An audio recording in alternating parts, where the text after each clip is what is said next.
Get it, gift it, give it. Little Red Box is a kindness initiative whose mission is to spread positivity across our school.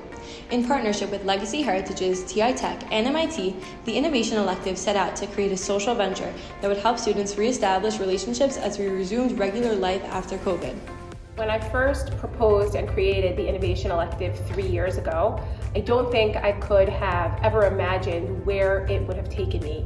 I came up with the elective based on classes that I heard that were run in other schools around the country to give students a hands-on opportunity to try out some of the skills that they might need in the future as entrepreneurs and business leaders.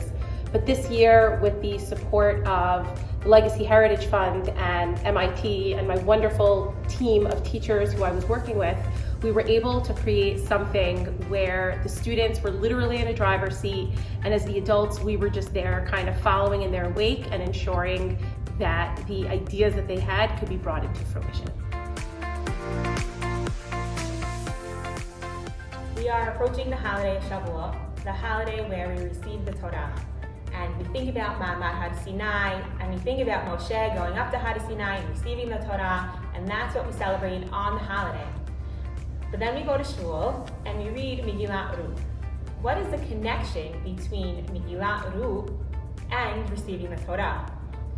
If we start reading the first pasuk of Megillat Ruth, is Vayihi b'nei shefot hashofetim. It was during the time of Sefer Shofetim when the judges not only were judging, but they were being judged. Meaning, during the time of Sefer Shofetim, specifically during the last 5 chapters, there was calamity. Everybody was doing whatever they wanted. There was no one ruler or any ruler. Everybody did what was right in their eyes.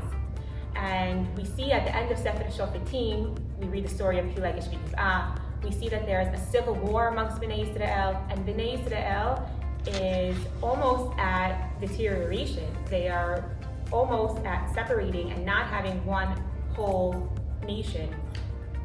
So the rabbis chose the story of Megillat Ruth so they can zoom in on what it means to be a good Jew. In Megillat Ruth, we read the story of a Moabite woman, Ruth, who becomes part of a Jewish family, and that family, unfortunately, things happen to them. But Ruth stuck with her mother-in-law and showed chesed to her mother-in-law. She listened to her, she did whatever she wanted, and she respected her. Further on in the story, Boaz, a wealthy man, empathizes and sympathizes with Ruth, and he takes care of her. He gives her food, he gives her a place to stay. He tells his workers, do not touch this woman in any inappropriate way, which we learn is common during that time period. And he felt responsible for her, and he took responsibility, and he stepped up to the plate and did what he needed to do. And from them, they were merited to have David HaMelech, and eventually Melech HaMashiach. So we ask again, why these two people, a woman who was not even Jewish and Boaz, why did they merit to have David HaMelech and Melech HaMashiach come from them?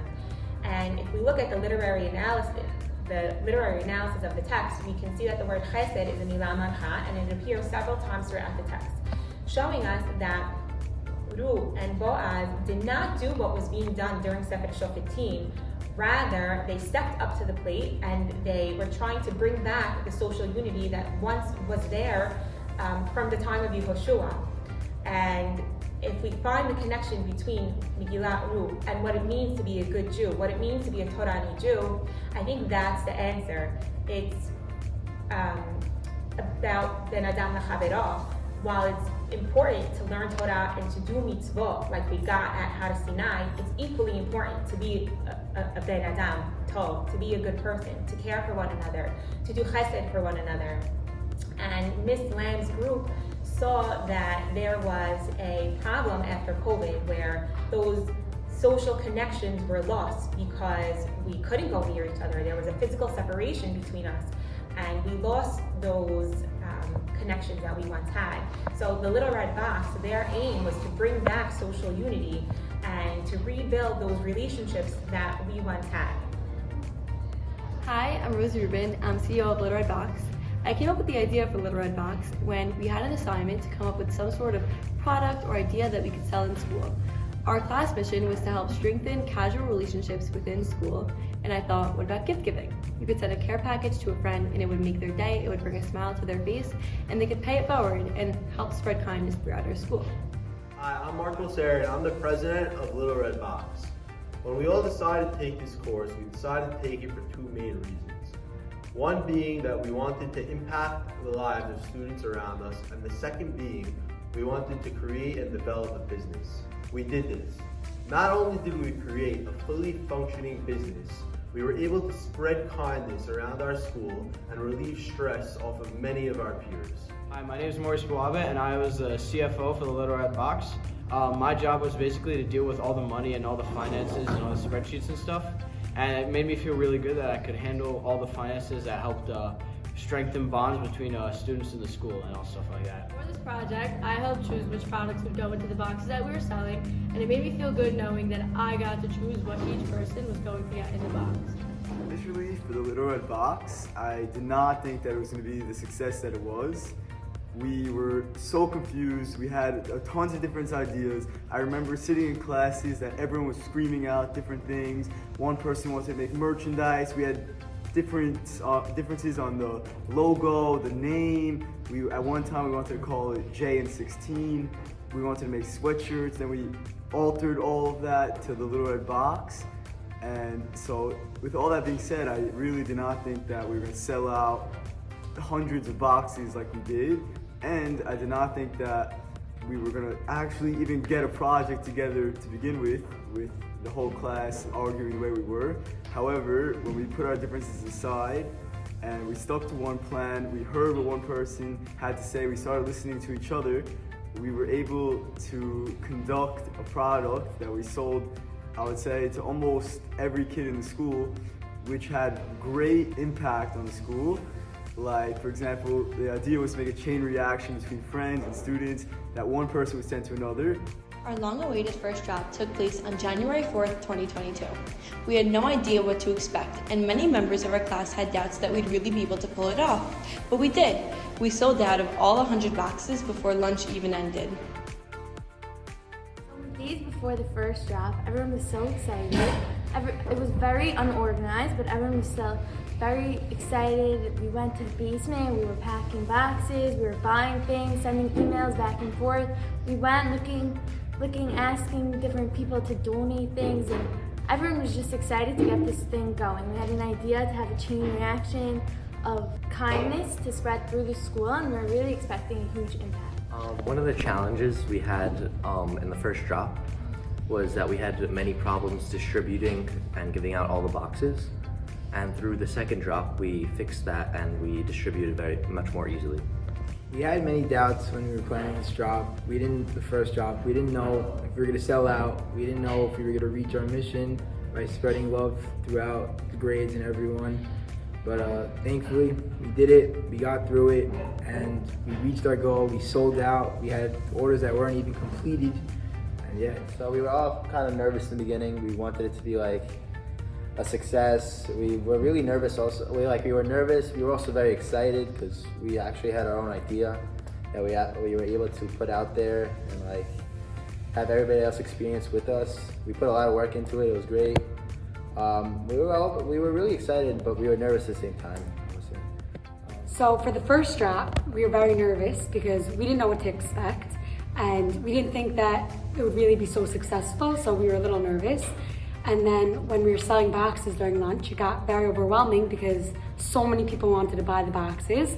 We sold out, and it was really just incredible, and everyone loved the boxes. Everyone loved getting their name called in class and just feeling special. And I think everyone loved being able to do something and give back to a friend, whether a friend helped them or just they wanted to give back to a friend. And it just set off the chain reaction of, okay, now next drop we'll do the same thing, and everyone really just loved the boxes. After working hard to put a more organized plan in place, we went into drop 2 on February 23rd with very high hopes. Though we did not meet our sales goal, we were able to leverage our failure and turn it into a learning experience. Days before the second drop, I felt very confident that the drop would go well because the first drop was very successful. So the second drop wasn't as successful as the first drop, which made me very disappointed because we really had high hopes for the second drop due to the first drop being so successful.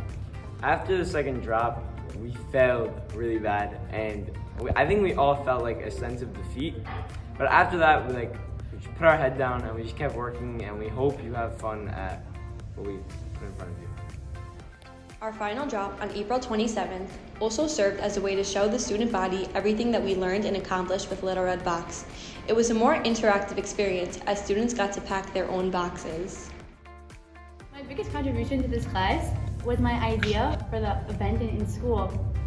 And it made me feel very powerful because I liked being able to decide if we have popcorn, if we have cotton candy, and all the snacks and cookies and everything. And it made me very happy. I think in our third drop of Little Red Box, we improved by really just connecting with the people that we're selling it to by having it in such an open area and being able to actually see who's buying and convince them and tell them what we're really all about and how we're giving it all to charity. And I think that that's one way that we really improved throughout the year. As we celebrate the inaugural year of Little Red Box and reflect back on what we achieved, it's clear that this was more than just a cute project. In building a financially stable kindness initiative from the ground up, we have learned valuable lessons that will serve us far beyond the classroom. One thing I learned was how to collaborate better with others and also how to turn a mess into a masterpiece. The biggest lesson I've learned from the creation of the Little Red Box is to stay organized and work together in teams. From this class, a lesson I could take with me for the rest of my life is that something so small can make a person's day. So we gave boxes to students to sell, to give to their friends, and we saw later that these friends that received their boxes from their other friends, it made their day even better. I want the audience to know I'm very proud of what we accomplished and that how much money we raised for Ukraine and the relationships that we strengthened throughout the school. We worked very hard on this and I'm very proud of what we accomplished. Hi, I'm Evelyn Mincer, and I want our audience to know that our main purpose for the Little Red Box is to strengthen casual relationships between friends and classmates and everybody in school. One thing I think everybody should know about the Little Red Box is that it thrived on teamwork, and that without it wouldn't have been successful. So oftentimes in education, we talk about wanting the student experience to be authentic. And one of the things that I really appreciated about participating in this innovation elective was seeing not just authenticity and not just student agency and not just student choice, but this was a really student-driven process from beginning to end.